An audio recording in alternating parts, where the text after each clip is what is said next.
Journalist TV news కి స్వాగతం. మున్నేరు నదికి ఇరువైపులా చేపట్టిన రిటైనింగ్ వాల్ నిర్మాణ పనులు వేగవంతం చేయాలని జిల్లా కలెక్టర్ అనంతీప్ దురిశెట్టి అన్నారు. జిల్లా కలెక్టర్ అదనపు కలెక్టర్ పి శ్రీనివాసరెడ్డితో కలిసి మున్నేరు రిటైనింగ్ వాల్ నిర్మాణ పనుల పురోగతి, భూ నిర్వాసితులకు పోలేపల్లి వద్ద కేటాయించిన ప్రభుత్వ స్థలాన్ని మంగళవారం క్షేత్రస్థాయిలో పరిశీలించారు. కలెక్టర్ కరుణగిరి రాజీవ్ గృహ కల్ప పోలేపల్లి వద్ద క్షేత్రస్థాయిలో పరిశీలించారు. రిటైనింగ్ వాల్, రెయిన్ రోడ్ నిర్మాణాలు, పరిహార భూమి అభివృద్ధి పనుల గురించి అధికారులు అడిగిన తెలుసుకున్నారు. ఎర్త్ వరకు 41% పైగా సిమెంట్ కాంక్రీట్ పనులు 32% మేర పూర్తయినట్లు, నగరం నుండి వివిధ డ్రైన్ల నుండి వచ్చే వరద నీరు నిర్వహణ గురించి, రిటైనింగ్ వాల్ నిర్మాణ పనులు వేగవంతం చేయడానికి చర్యల గురించి అధికారులు వివరించారు. ఈ సందర్భంగా జిల్లా కలెక్టర్ అనంతీప్ దురిశెట్టి మాట్లాడారు. మున్నేరు నదికి ఇరువైపులా 8.5 కిలోమీటర్ల చొప్పున మొత్తం 17 కిలోమీటర్ల రిటైనింగ్ వాల్ నిర్మాణం చేపట్టాల్సి ఉందని, దీనికోసం 138 ఎకరాల పట్టా భూమి సేకరించాల్సి ఉందని తెలిపారు. ప్రభుత్వ భూమి అభ్యంతరం లేని చెట్ల పనులు జరుగుతున్నాయని తెలిపారు. పోలేపల్లి రెవెన్యూ గ్రామంలో అందుబాటులో ఉన్న నాగార్జున సాగర్ ప్రాజెక్టు 300 ఎకరాల ప్రభుత్వ భూమిని అన్ని విధాలు అభివృద్ధి చేసి భూ నిర్వాసులకు పరిహారంగా అందించేలా ఒప్పించాలని కలెక్టర్ తెలిపారు. పరిహారంగా ఇవ్వనున్న భూమిని చదును చేసి ప్లాట్లుగా విభజించి రోడ్డు, ప్రభుత్వ పరంగా అన్ని సదుపాయాలు కల్పన చేసి భూ విలువ గురించి భూ నిర్వాసితులకు అవగాహన కల్పించాలని అన్నారు. ఇప్పటి వరకు 70 ఎకరాల వరకు భూములు ఇవ్వడానికి పట్టాదారులు ఒప్పుకున్నట్లు, మిగతా వారితో చర్చ జరిపి ఒప్పించాలని కలెక్టర్ తెలిపారు. మున్నేరు వరదలతో నష్టం జరగకుండా అన్ని ముందస్తు చర్యలు తీసుకోవాలని కలెక్టర్ తెలిపారు.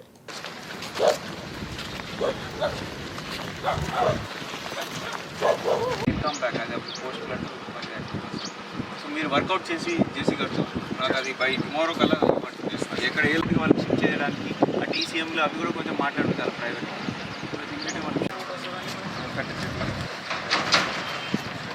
మీకు ఎంత టూ లైన్ అవుతుంది సింగిల్ లైన్ దాని తర్వాత మళ్ళీ 1.5 తెలిసింది సార్. గోలపాడు దగ్గర చెక్ డ్యామ్ దగ్గర ఇప్పుడు ఒక ఆకేరు దాని మీద విజయగడ 4 కిలోమీటర్స్ ఇంకో షీట్లో 4 నుంచి 8.5 ఇప్పుడు ఇది డిస్టెన్స్ 4 కిలోమీటర్స్. ఇది ఇక్కడ 6 కిలోమీటర్లో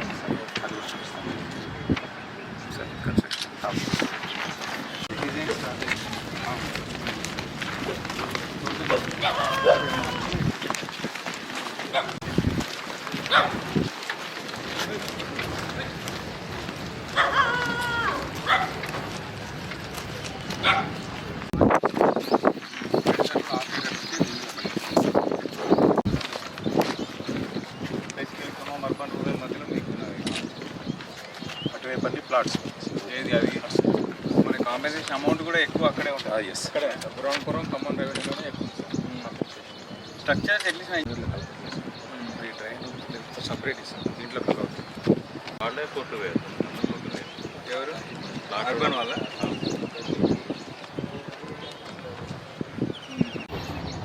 సో మనకి మధ్యలో ఎక్కడ కూడా తీసుకెళ్ళి సో మరి ఎంటైర్ టౌన్ నుంచి వచ్చేదంతా కూడా మీరు ఈ ట్రైన్లో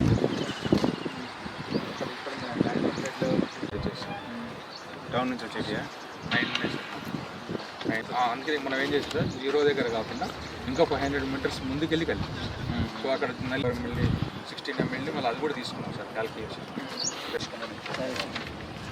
వాళ్ళకు కూడా బెటరే కదండి.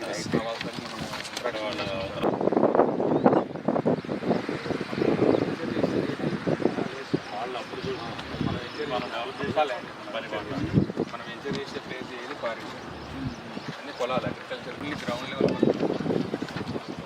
ట్రైన్లకు ప్లేస్ వదిలేసుకుంటారు. ఎందుకంటే మనం ఫ్రెండ్ వచ్చినప్పుడు మొత్తం హోటల్ టౌన్లో ఇప్పుడు జనరల్ ఇట్లా ఉంటుంది. ఇంట్లో దాటి బోత్ సైడ్స్ ఈసారి ఓన్లీ థింగ్ ఏంటంటే మనకి పేరు గేజ్ రీడింగ్ ఇంకా పెట్టలేదు. అది మరి చేస్తే దెన్ వాళ్ళకి ఇమీడియట్గా మనం అక్కడ పంపించేది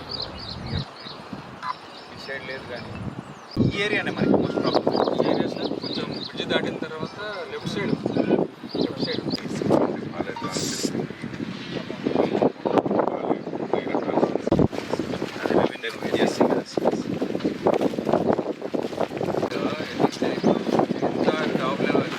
వర్షం క్లౌడ్ బర్స్ట్ ఎట్లయితున్నాయి కాబట్టి ఈసారి కూడా క్లౌడ్ బర్స్ట్ అవే ఛాన్స్ ఉంటుంది. దాంట్లో ఆపలేము మీరు కానీ క్లౌడ్ బర్స్ట్ అయితే ఆసి అంటే చెప్పలేము కదండి.